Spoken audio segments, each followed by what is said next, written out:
El pozo y el péndulo. Por Edgar Allan Poe. Estaba acabado hasta no poder más tras aquella agonía tan larga. Cuando por fin me desataron y me permitieron sentarme, noté que me desvanecía. La sentencia, la horrible sentencia de muerte fue la última frase que percibieron distintamente mis oídos. Luego, el murmullo de las voces de los inquisidores pareció ahogarse en el indefinido zumbido del sueño, que provocó en mi espíritu la idea de rotación, quizá porque mis pensamientos lo asociaban con el chapoteo de una rueda de molino. Pero esto duró poco, ya que de súbito dejé de oír. Sin embargo, durante algún rato pude ver, pero con qué terrible exageración. Vi los labios de los jueces togados de negro, me parecieron blancos, más blancos que la hoja de papel donde escribo estas palabras, y finos hasta la exageración, adelgazados por la intensidad de su expresión dura, de su resolución inexorable, de su riguroso desprecio por el dolor humano. Vi que los decretos de lo que para mí representaba el destino brotaban aún de aquellos labios. Los vi torcerse pronunciando una frase mortal, los vi formar las sílabas de mi nombre y me estremecí porque no me llegaba ningún sonido.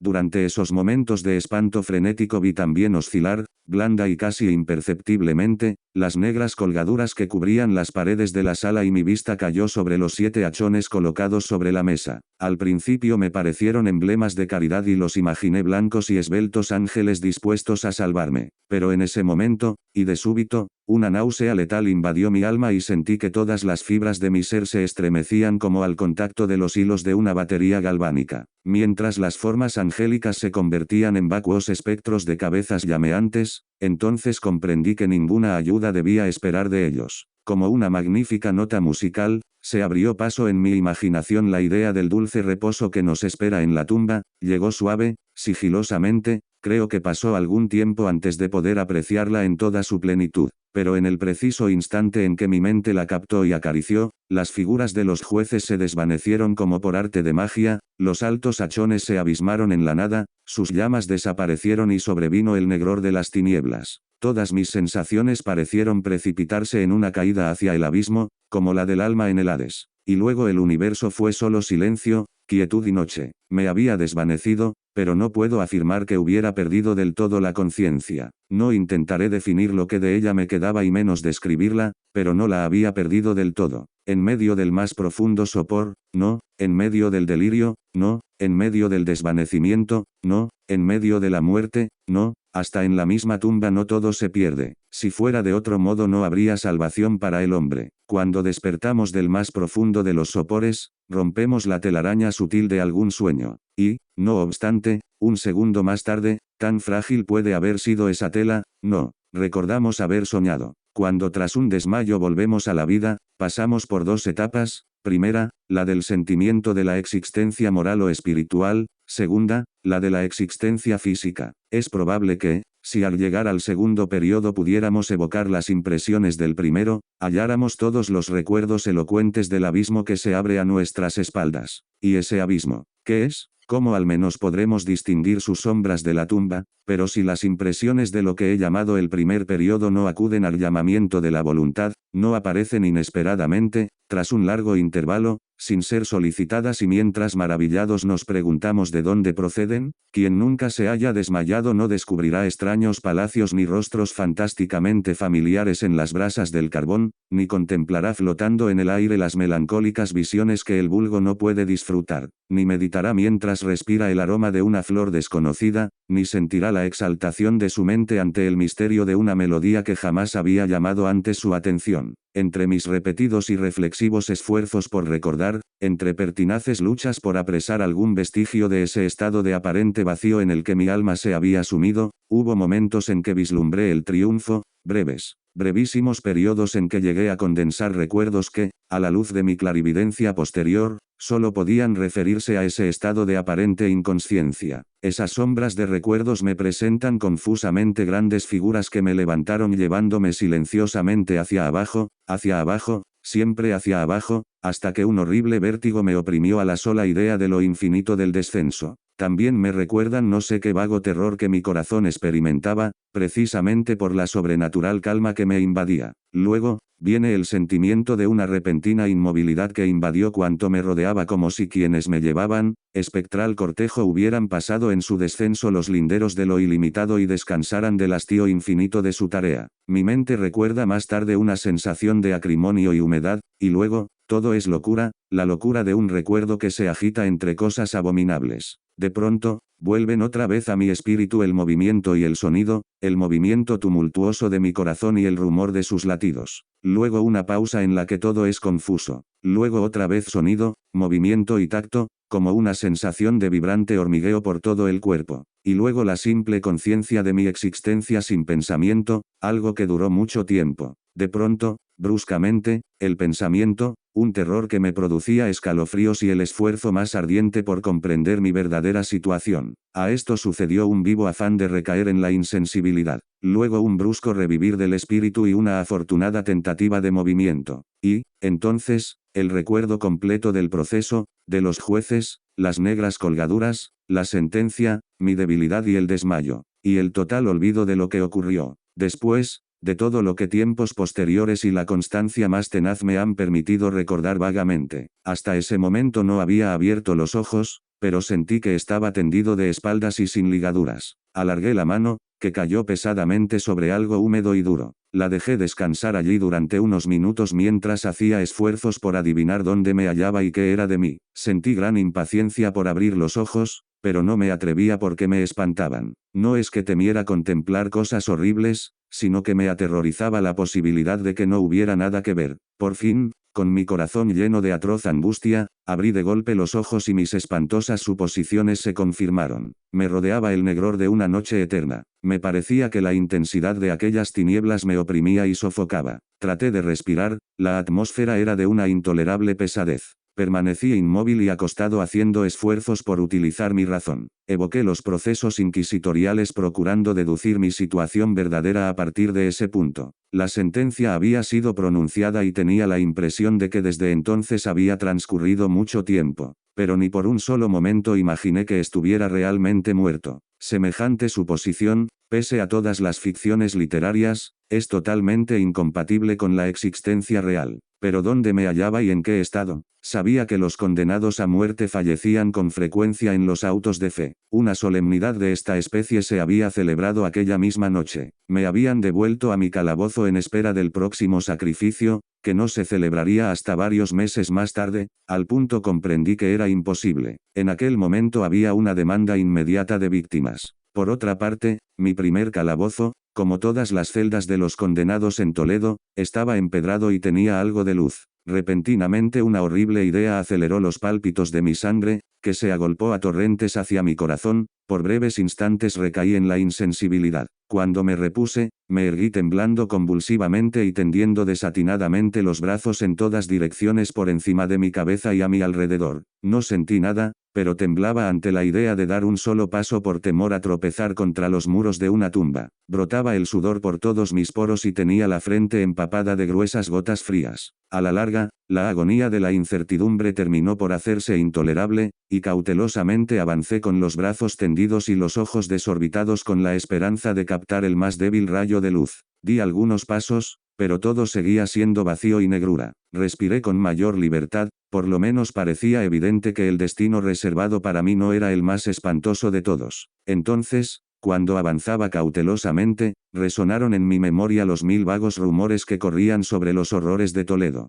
Cosas extrañas, que se contaban sobre los calabozos, cosas que yo siempre había creído fábula, pero que no por eso eran menos extrañas y demasiado horrorosas para ser repetidas en voz baja. ¿Me dejarían morir de hambre en aquel subterráneo mundo de tinieblas? ¿O qué otro destino más terrible me aguardaba? De sobra conocía yo el carácter de mis jueces para dudar de que el fin sería la muerte, una muerte mucho más amarga que la habitual. Lo único que me preocupaba y me enloquecía era el modo y la hora de su ejecución. Mis manos extendidas encontraron por fin un obstáculo sólido. Era un muro, probablemente de piedra, muy lisa, húmeda y fría. Lo fui siguiendo de cerca, avanzando con la precavida desconfianza que ciertas narraciones antiguas me habían inspirado. pero esta operación no me proporcionaba medio alguno para examinar las dimensiones del calabozo, pues podía dar la vuelta y retornar al punto de partida sin advertirlo, hasta tal punto era uniforme y lisa la pared. Busqué, en vista de ello, el cuchillo que llevaba conmigo cuando me condujeron a la cámara inquisitorial, pero había desaparecido,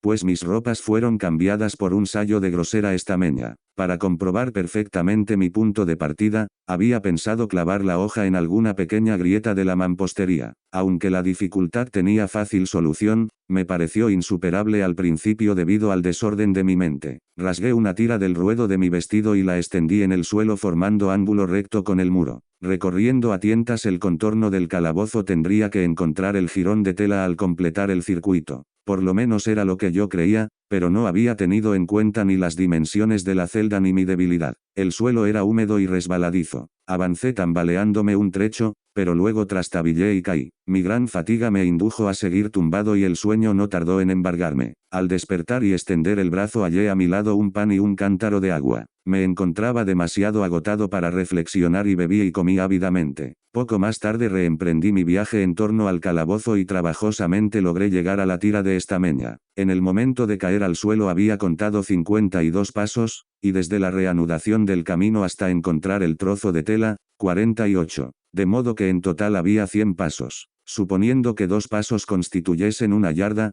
calculé que el calabozo tenía un perímetro de 50. No obstante había tropezado con numerosos ángulos en la forma de la cueva, pues no había duda de que aquello era una cueva. Poco interés y ninguna esperanza puse en aquellas investigaciones, aunque una incierta curiosidad me impulsaba a continuarlas. Dejando la pared, decidí cruzar el calabozo. Avancé al principio con extrema precaución pues, aunque el suelo parecía de un material duro, era peligrosamente resbaladizo por el limo. Logré cobrar ánimos al rato y terminé caminando con seguridad, procurando cruzarlo en línea recta. Había avanzado unos 10 o 12 pasos cuando el ruedo desgarrado del sayo se enredó entre mis piernas haciéndome caer violentamente de bruces. En la confusión que siguió a la caída no reparé en una circunstancia poco sorprendente pero que, segundos más tarde y cuando aún yacía en el suelo, llamó mi atención. Era esta: tenía apoyado el mentón sobre el suelo del calabozo, pero mis labios y la parte inferior del mentón no descansaban en ninguna parte. Al mismo tiempo me pareció que mi frente se empapaba de un vapor viscoso y que un extraño olor a hongos podridos subía por mis fosas nasales. Alargué el brazo y me estremecí al descubrir que había caído exactamente al borde mismo de un pozo circular cuya profundidad no podía medir por el momento. Tanteando en el brocal que bordeaba el pozo, logré arrancar un fragmento que arrojé al abismo. Durante algunos segundos presté atención a sus rebotes. Repercutía en su caída contra las paredes del pozo,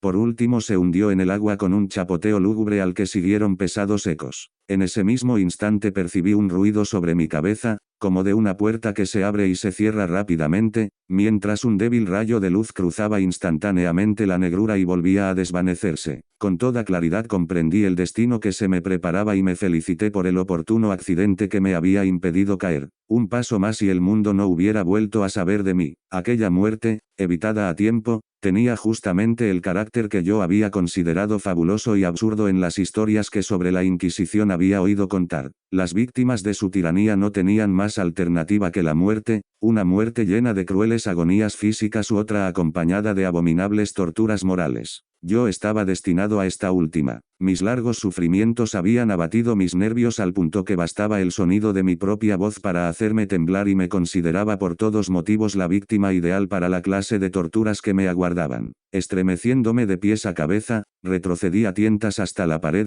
dispuesto a dejarme morir antes de afrontar el horror de los pozos que en las tinieblas de la celda mi imaginación multiplicaba. En otro estado de ánimo tal vez hubiera tenido el suficiente coraje para acabar con mis miserias de una vez arrojándome en uno de aquellos abismos, pero había llegado a convertirme en el más perfecto de los cobardes. Y por otra parte me era imposible olvidar lo que había leído sobre aquellos pocos de los que se decía que la extinción repentina de la vida se había excluido cuidadosamente de sus posibilidades. Durante algunas horas me mantuvo despierto la agitación de mi ánimo, pero acabé por adormecerme. Al despertar, como antes, hallé a mi lado un pan y un cántaro de agua. Una sed abrasadora me consumía y de un solo trago vacié el cántaro. El agua debía contener alguna droga, pues apenas la hube bebido sentí unos irresistibles deseos de dormir. Un sueño profundo, semejante al de la muerte, cayó sobre mí. Jamás he podido saber cuánto duró, pero al abrir los ojos pude percibir los objetos que me rodeaban. Gracias a una claridad sulfurosa cuyo origen no pude determinar al principio, logré contemplar la magnitud y el aspecto de mi cárcel. Mucho me había equivocado respecto a sus dimensiones. El circuito total de sus muros no pasaba de 25 yardas. Durante varios minutos este descubrimiento me turbó con una preocupación pueril, ya que dadas las terribles circunstancias que me rodeaban no había nada menos importante que las dimensiones de mi prisión. Pero mi espíritu se interesaba de forma extraña en las cosas más nimias y tenazmente me esforcé por descubrir el error que había cometido al tomar las medidas del recinto. Por último, como un relámpago de luz, se me reveló la verdad. En el primer intento de exploración había contado 52 pasos hasta el momento de la caída. Probablemente en ese momento me hallaba a 1 o 2 pasos del trozo de estameña, es decir, que había efectuado casi por completo el circuito del calabozo. Al despertar de mi sueño debí necesariamente volver sobre mis pasos, es decir, en dirección contraria, creando un circuito casi doble del normal. La confusión de mi mente me impidió reparar entonces en que había comenzado la vuelta con la pared a la izquierda y que terminaba teniéndola a la derecha. También me había engañado sobre la forma del recinto. Tanteando las paredes había encontrado varios ángulos, deduciendo así la idea de una gran irregularidad. Tan poderoso es el efecto de la oscuridad total sobre quien sale del letargo o del sueño. Los ángulos eran simplemente leves depresiones o grietas que se encontraban a intervalos regulares. La forma general de la prisión era cuadrada. Lo que creí mampostería resultaba ser hierro o algún otro metal dispuesto en enormes plantas cuyas suturas y junturas ocasionaban las depresiones. La superficie de aquella construcción metálica estaba pintarrajeada groseramente con toda clase de emblemas horrorosos y repulsivos nacidos de la sepulcral superstición de los frailes. Figuras de demonios con amenazadores gestos, de esqueletos y otras imágenes todavía más horribles, recubrían y desfiguraban los muros. Reparé en que los contornos de aquellas monstruosidades estaban bien delineados, pero que los colores parecían borrosos y vagos por efecto de la humedad del ambiente. Vi asimismo que el suelo era de piedra. En su centro se abría el pozo circular de cuyas fauces, abiertas como si bostezaran, había yo escapado. Pero era el único que había en el calabozo. Vi todo esto confusamente y no sin esfuerzo, pues mi situación física había cambiado mucho en el curso del sueño. Ahora yacía de espaldas cuán largo era sobre una especie de bastidor de madera muy baja. Estaba fuertemente atado con una larga tira que parecía un cíngulo. Se enrollaba con distintas vueltas en mis miembros y en mi cuerpo dejando solo en libertad la cabeza y el brazo izquierdo. Sin embargo, tenía que hacer un violento esfuerzo para llegar a los alimentos colocados en un plato de barro puesto a mi alcance en el suelo. Con verdadero horror vi que se habían llevado el cántaro de agua, y digo con horror porque me devoraba una sed intolerable. Creí entonces que la intención de mis verdugos consistía en exasperar esta sed, porque la comida del plato estaba cruelmente condimentada. Levantando los ojos examiné el techo de mi prisión, que tendría unos 30 o 40 pies de alto, y por su construcción se asemejaba a los muros. En uno de sus paneles aparecía una singular figura que atrajo mi atención, era una representación pintada del tiempo tal como se le suele figurar, salvo que en lugar de guadaña tenía lo que a primera vista creí un enorme péndulo, tal como solemos verlo en los relojes antiguos. Algo, empero, había en la apariencia de aquella máquina que me movió a observarla con más detenimiento. Mientras la miraba atentamente de abajo arriba pues se hallaba situada exactamente sobre mí tuve la impresión de que se movía. Un segundo después, esa impresión quedaba confirmada. Su balanceo era breve y, por tanto, muy lento. No sin cierta desconfianza y sobre todo con extrañeza, lo observé durante un rato. Cansado al cabo de vigilar su fastidioso movimiento, volví mis ojos a los demás objetos de la celda. Un leve ruido atrajo mi atención, y mirando al suelo vi cruzar varias ratas enormes. Habían salido del pozo que se hallaba a la derecha al alcance de mi vista. En ese instante, mientras las miraba, subieron en tropel presurosas y con ojos voraces atraídas por el olor de la carne. Me costó gran trabajo y atención ahuyentarlas del plato de comida. Habría pasado media hora,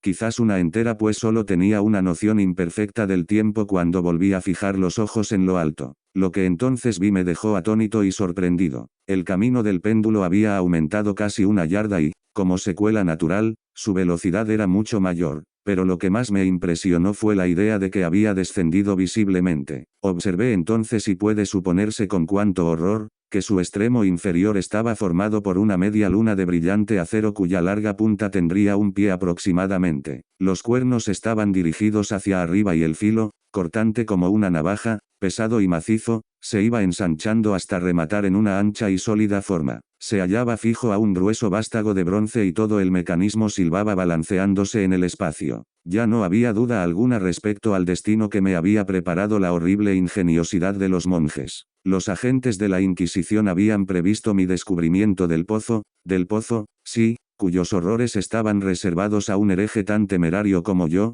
del pozo, típica imagen del infierno. Última tule de los castigos de la Inquisición según los rumores. El más fortuito de los accidentes me había salvado de caer en el pozo, y bien sabía que la sorpresa, la brusca precipitación en los tormentos, constituía un elemento esencial de las misteriosas ejecuciones que tenían lugar en aquellas cárceles. Habiendo fracasado mi caída en el pozo, el demoníaco plan de mis verdugos no contaba con arrojarme por la fuerza, y, en ese caso, sin ninguna alternativa, estaba destinado a una muerte distinta y más dulce. Más dulce. En mi agonía, al pensar en el singular uso que yo hacía de esta palabra, casi sonreí. ¿Para qué contar las largas, interminables horas de un horror casi mortal, durante las cuales conté las zumbantes vibraciones del péndulo? Pulgada a pulgada, línea a línea, descendía gradualmente con una lentitud que solo podía apreciarse después de intervalos que me parecían más largos que siglos. Y el acero seguía bajando, bajando. Pasaron días, muchos días tal vez, antes de que se balanceara tan cerca de mí que parecía abanicarme con su aliento acre. El olor del afilado acero hería mi olfato. Supliqué, fatigando al cielo con mis ruegos para que el péndulo descendiera con mayor rapidez. Enloquecí, me exasperé, hice esfuerzos por incorporarme y salir al encuentro de aquella espantosa y horrible cimitarra. Y luego se apoderó de mí una gran calma y permanecí inmóvil sonriendo a aquella muerte brillante como podría hacer un niño ante un hermoso juguete. Siguió otro intervalo de perfecta insensibilidad. Fue corto, porque al volver a la vida observé que apenas se había producido en el péndulo un descenso apreciable. Podía no obstante haber durado mucho, pues bien sabía yo que aquellos seres infernales estaban al tanto de mi desvanecimiento y que podían haber detenido la vibración del péndulo a su capricho. Al volver en mí, sentí un malestar y una debilidad indecibles, como tras una prolongada inanición. Incluso en la agonía de aquellas horas, la naturaleza humana suplicaba el sustento. Con penoso esfuerzo alargué mi brazo izquierdo cuanto me permitían las ataduras para coger la pequeña cantidad sobrante que habían dejado las ratas. Al llevarme un pedazo a los labios, se alojó en mi mente un informe pensamiento de extraña alegría, de esperanza. ¿Pero qué tenía yo que ver con la esperanza? Repito que era un pensamiento informe, el hombre tiene con frecuencia muchos que no llegan a completarse jamás. Comprendí que era de alegría, de esperanza, pero sentí, al mismo tiempo, que había muerto al nacer. En vano traté de completarlo, de recobrarlo. Mis prolongados sufrimientos habían aniquilado casi por completo las normales facultades de mi mente. No era más que un imbécil, un idiota. La oscilación del péndulo se efectuaba en un plano que formaba ángulo recto con mi cuerpo. Reparé en que la media luna estaba dispuesta de modo que atravesara la zona del corazón. Rasgaría la estameña de mi sayo, volvería para repetir la operación una y otra vez. Pese a la gran amplitud de la curva recorrida, 30 o más pies, y la sibilante violencia de su descenso, capaz de cortar incluso aquellos muros de hierro, todo lo que haría durante varios minutos sería rasgar mi sayo. Y a esa altura de mis reflexiones hice una pausa, no me atrevía a proseguir. Me mantuve en ellas con la atención pertinazmente fija, como si al hacerlo pudiera detener en aquel punto el descenso de la cuchilla. Comencé a pensar en el sonido que produciría la hoja de acero cuando pasara rasgando la estameña y en la extraña y penetrante sensación que produce el roce de una tela sobre los nervios. Y pensé en estas frivolidades hasta que mis dientes rechinaron. Descendía suavemente, suavemente. Sentí un placer frenético al comparar su velocidad lateral con la del descenso. A la derecha, a la izquierda, hacia los lados, con el aullido de un espíritu condenado, hacia mi corazón con el furtivo paso del tigre. Yo aullaba y reía a carcajadas alternativamente según me dominase una u otra idea. Descendía invariablemente, inexorablemente, suavemente. Ya pasaba vibrando a solo 3 pulgadas de mi pecho. Luché con coraje, con furia, tratando de liberar mi brazo izquierdo, que estaba libre a partir del codo. Solo podía mover la mano desde el plato, puesto a mi lado, hasta la boca, pero no más allá, y esto con gran esfuerzo. De haber roto las ligaduras por encima del codo, hubiera intentado detener el péndulo, pero hubiera sido lo mismo que pretender atajar una avalancha. Descendía, incesantemente, inevitablemente, descendía. Jadeaba con verdadera angustia a cada oscilación. Me agitaba convulsivamente a cada paso de la cuchilla. Mis ojos seguían su vuelo hacia arriba, hacia abajo, con la ansiedad de la más enloquecida desesperación, mis párpados se cerraban espasmódicamente a cada descenso. La muerte hubiera sido para mí un alivio, oh,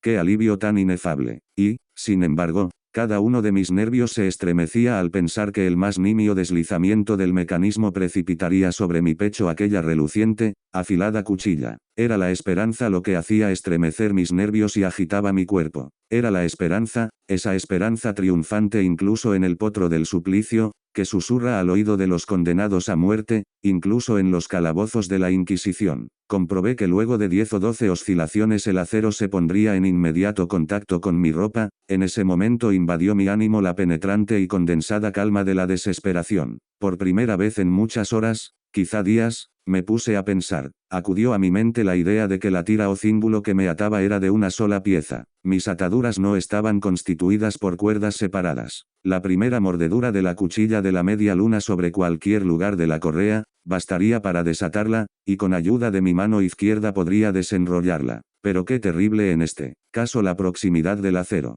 Cuán mortal el resultado de la más liviana sacudida. Por otra parte, era verosímil que los esbirros del torturador no hubieran previsto y prevenido tal posibilidad. ¿Era probable que las ligaduras cruzaran mi pecho justo por el recorrido del péndulo? Temblando al descubrir que mi débil y al parecer última esperanza se frustraba, alcé la cabeza lo bastante para contemplar mi pecho. La correa envolvía mis miembros y mi cuerpo en todas direcciones, salvo en la trayectoria de la cuchilla homicida. Apenas había dejado caer hacia atrás la cabeza, cuando cruzó mi mente algo que solo puedo definir como la informe mitad de aquella idea de liberación a que he aludido y de la cual solo una parte flotaba vagamente en mi espíritu, cuando llevé la comida a mis ardientes labios. Pero ahora, la idea completa estaba presente, débil, apenas visible, casi indefinida, pero, al cabo, completa. Inmediatamente, con la nerviosa energía de la desesperación, intenté ponerla en práctica. Durante horas y horas, cantidad de ratas pululaban innumerables en la vecindad próxima del caballete de madera sobre el que me hallaba acostado. Ratas salvajes, tumultuosas, famélicas. Fijaban en mí sus rojas pupilas centelleantes como si solo esperaran mi inmovilidad para convertirme en su presa. ¿A qué clase de alimento pensé se habrán acostumbrado en ese pozo?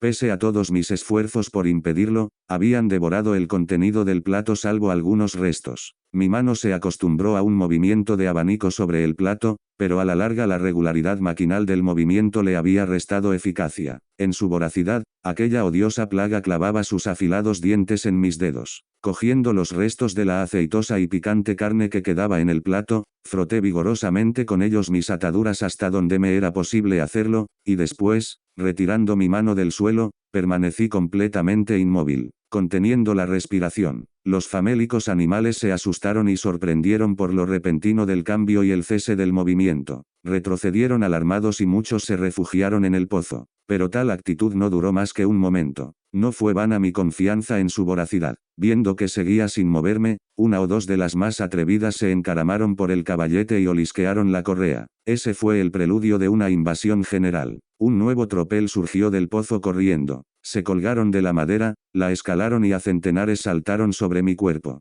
Nada les importaba el acompasado movimiento del péndulo. Esquivando sus oscilaciones, trabajaban activamente con sus dientes sobre las aceitosas ligaduras. Se apretujaban pululando sobre mí en cantidades cada vez mayores. Se retorcían junto a mi garganta, sus fríos hocicos buscaban mis labios, me sentía sofocado bajo aquel peso que se multiplicaba constantemente. Un asco espantoso, para el que no existe nombre en este mundo, llenaba mi pecho y helaba con su espesa viscosidad mi corazón. Un minuto más, sin embargo, y la operación habría terminado. Sobre mí sentía perfectamente la distensión de las ataduras. Me di cuenta de que debían estar cortadas en más de un punto. Pero con una resolución sobrehumana proseguí totalmente inmóvil. No me había equivocado en mis cálculos y aquellos sufrimientos no fueron vanos. Por fin sentí que estaba libre. El cíngulo colgaba en tiras a los lados de mi cuerpo, pero ya el movimiento del péndulo alcanzaba mi pecho. Había rasgado la estameña de mi sayo y cortaba ahora la tela de mi camisa. Efectuó aún 2 oscilaciones más sobre mí y un agudísimo dolor recorrió mis nervios.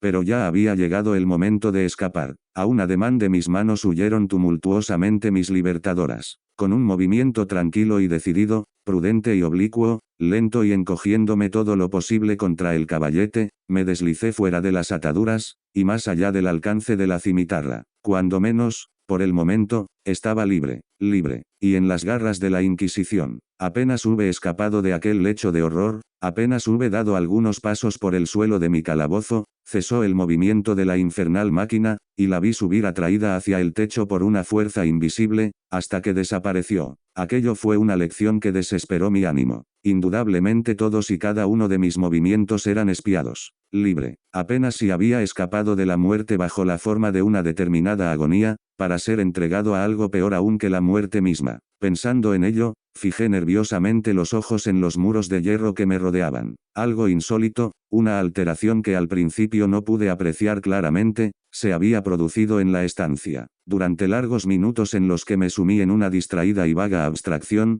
me perdí en inútiles e incoherentes conjeturas. Por primera vez pude advertir en esos momentos el origen de la claridad sulfurosa que iluminaba el calabozo. Provenía de una grieta de media pulgada de anchura que rodeaba la celda por completo en la base de las paredes, que parecían y en realidad estaban completamente separadas del suelo. Intenté mirar por aquella fisura, pero fue por supuesto en vano. Al levantarme desanimado, comprendí de pronto el misterio del cambio que la prisión había sufrido. Ya había tenido ocasión de comprobar que si bien los contornos de las figuras pintadas en las paredes eran suficientemente claros, los colores parecían alterados y seguían tomando, a cada momento, un sorprendente y vivo brillo que prestaba a aquellas espectrales y diabólicas figuras un aspecto que hubiera hecho temblar a nervios más templados que los míos. Pupilas demoníacas, de una siniestra y feroz viveza, se clavaban fijamente sobre mí desde 1000 sitios distintos donde antes no había sospechado ninguna, y fulguraban con lúgubre resplandor de un fuego que mi imaginación